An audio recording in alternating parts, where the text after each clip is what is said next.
Ok, eu preciso começar dizendo que existem dois tipos de sofrimento.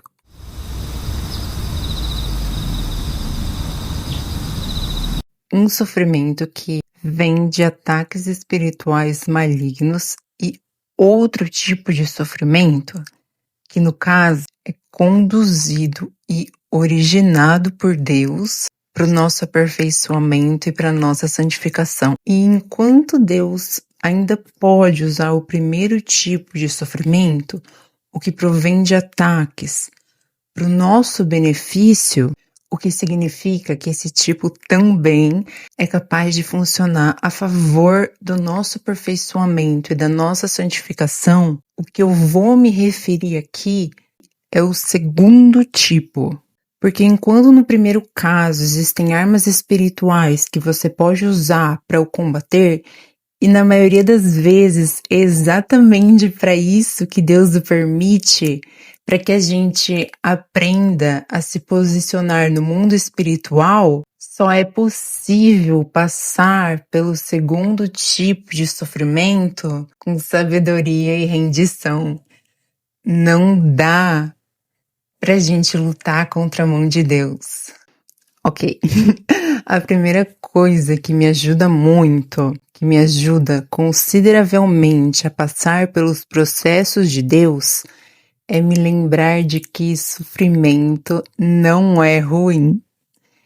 É doloroso, mas não é ruim. Eu sempre penso no versículo em que Paulo diz em Romanos 5, do 3 ao 4, que também nos alegramos ao enfrentar dificuldades e provações, pois sabemos que contribuem para desenvolvermos perseverança. E a perseverança produz caráter aprovado, e o caráter aprovado fortalece a nossa esperança. Então, toda vez que a gente está sofrendo, a gente pode fazer uma pequena pausa e repetir para nós mesmos: eu estou construindo meu caráter, eu estou construindo meu caráter.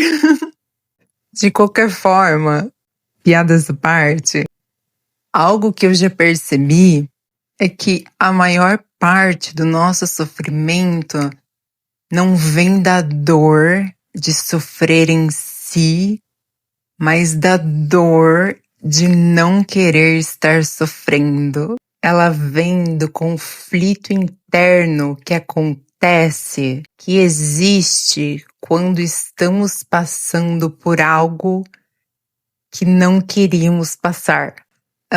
Existe daí essa grande dissonância entre o que a gente queria que acontecesse e o que realmente está acontecendo. E a maior parte do sofrimento vem da nossa falta de aceitação da realidade. Então, com o tempo, e porque a essa altura já faz alguns anos já que eu tenho passado pelos processos de Deus, eu aprendi a como lidar com todos esses sentimentos e a como orar quando eu estou sendo espremida pela mão de Deus, que é o que eu vou dividir aqui. Essa é uma oração que já me ajudou muito, que segue me ajudando muito. É uma oração a qual eu sempre volto quando as coisas ficam difíceis, quando respirar fica difícil. Eu venho até Deus e eu digo: Deus, me ajude a suportar o peso da sua mão. Por favor, me ajude a correr para você e não de você. Me ajude a ficar em vez de fugir. E eu ainda peço para ele me ajudar a ter forças de resistir ao impulso de tentar abafar ou amenizar um pouco a dor e o desconforto e a ansiedade que eu tô sentindo com compras ou com docinhos ou mesmo com entretenimento. E nesse caso, essas são coisas com as quais eu me debato. Essas são coisas que eu tenho uma maior tendência de usar para amortecer o meu sofrimento.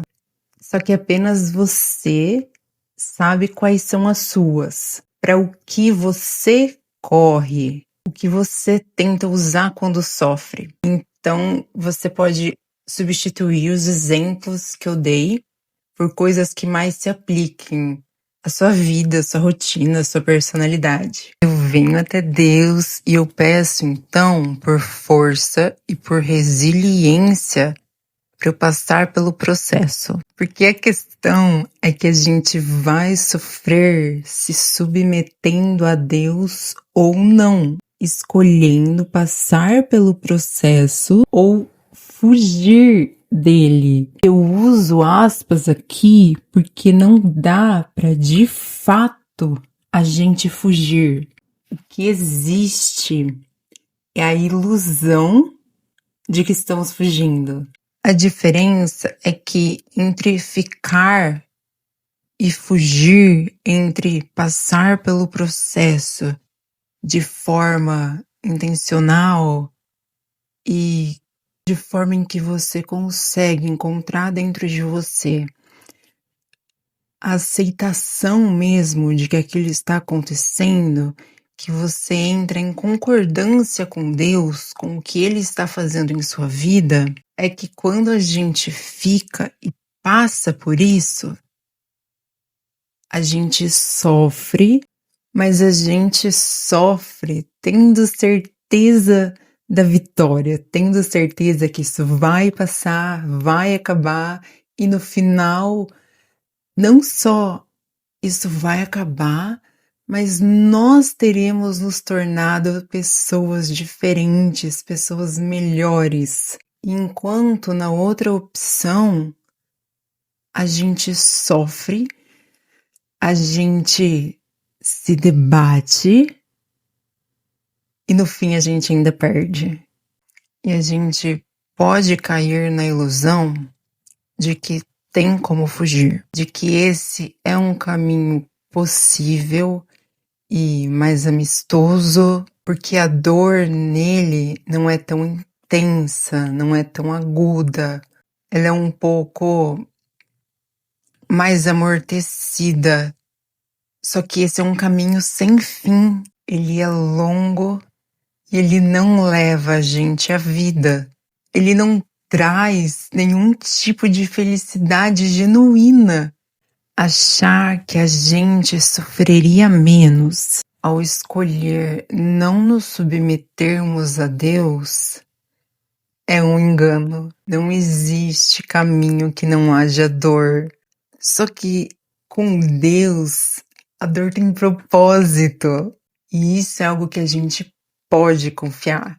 E é por isso que na minha oração eu também peço por ajuda e direcionamento para eu me tornar mais como Cristo, para eu pensar como Cristo, para eu ter a minha mente, o meu raciocínio, a forma como eu encaro as coisas renovada por Cristo. Eu peço para Deus me ajudar a entender o que está acontecendo, por que aquilo está acontecendo, a me cobrir com o seu espírito de sabedoria, a me ajudar a ver a situação através dos olhos dele, a ver a situação como ele vê. Eu venho até Deus e eu digo: Deus, eu sei, porque está escrito em sua palavra, porque está escrito em Jeremias 29:11, que os planos que você tem para mim são planos de bem e não de mal, que são planos de me darem um futuro. Está escrito, então eu sei que é verdade. Agora, por favor, me ajude a acreditar nisso. Me ajude com que essa certeza seja plantada em meu coração. E eu também sei, por causa do que está escrito em Isaías 66:9, que você não causa dor sem permitir que algo novo nasça.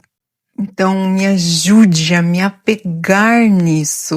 Eu sei que você é bom e eu sei que você é justo. Que mesmo quando eu não entendo a sua mão, quando eu não entendo as suas ações, eu posso ainda assim confiar no seu caráter e eu posso ainda assim confiar no seu coração. Por favor, revele o seu coração para mim. Me lembre de como você me vê. Me lembre de como você se sente sobre mim. O que você quer para mim.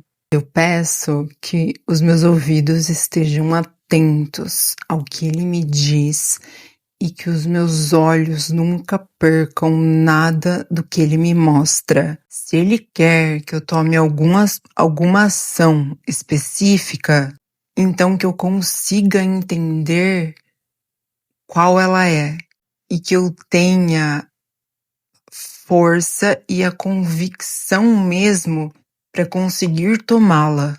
Agora, se ele quer que eu fique parada, que ele me dê a paz e a resiliência necessária para conseguir também. E eu ainda peço para Deus me ajudar a me manter fiel a Ele.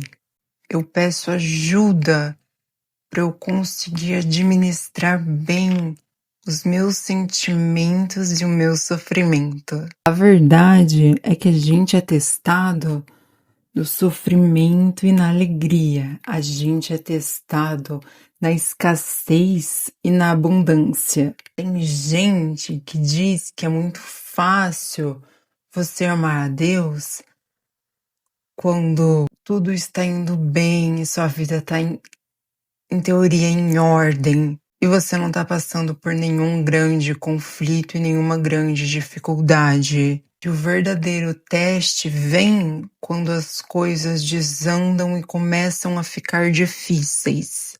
Que é aí que a nossa fé é testada.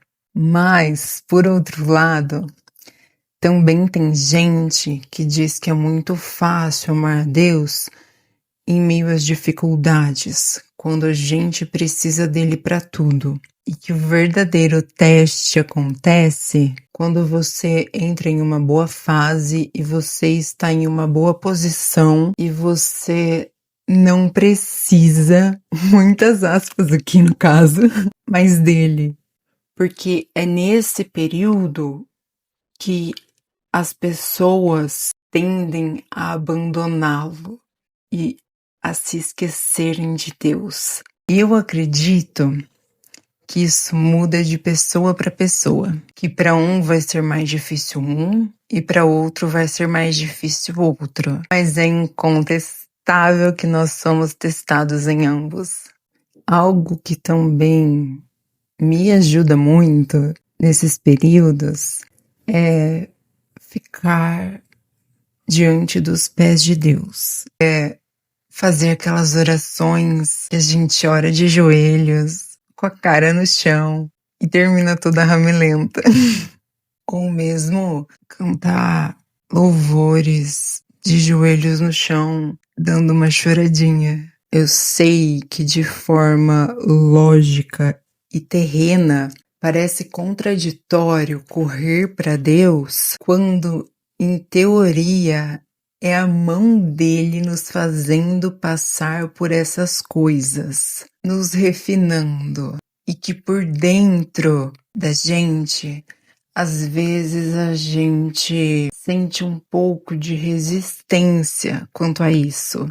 Mas é exatamente porque a mão dele que ele é o único que pode te oferecer qualquer tipo de conforto e alívio. E ele oferece. Acredite em mim quando eu digo que ele oferece. Deus nos ajuda a suportar o peso de sua própria mão. Ele nos capacita e nos renova para passar pelo processo que Ele mesmo criou. A gente precisa lembrar e se apegar no que está escrito em Isaías 40, do versículo 30 ao 31, que é: até os jovens perdem as forças e se cansam, e os rapazes tropeçam de tão exaustos. Mas os que confiam no Senhor renovam suas forças, voam alto como águias, correm e não se cansam, caminham e não desfalecem. Fora que estar aos pés de Deus, adorar a Deus, nos muda, o que ajuda no processo, facilita no processo, porque é para isso o processo. Porque no fim, de qualquer forma, o processo é para nossa mudança e para o nosso aperfeiçoamento. E por mais difícil que ele seja, vale a pena. Caminhar com Deus vale a pena.